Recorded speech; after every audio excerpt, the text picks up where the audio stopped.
Okay, moving forward, we're going to do the exact same in the left hand. Anything we do in the right hand, we got to put in the left hand.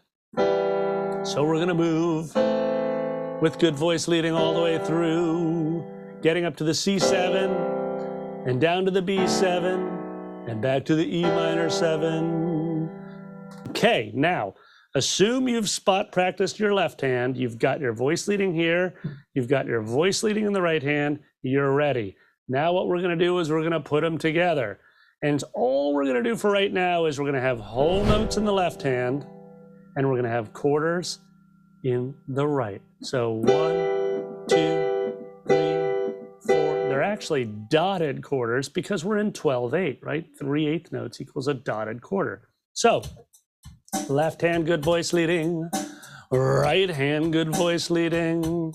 And I think I'll put my right hand up here to make it easy for us to hear the difference. Whole notes in the left hand, quarters, dotted quarters in the right. Here we go. 2, 1, 2, 3, 2, 2, 3, 3, 2, 3, play.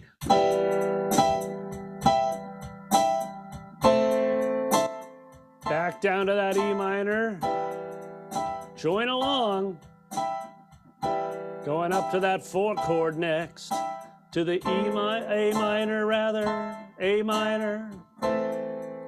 And back to the E minor. Get ready for that C7. Ooh, to the B7.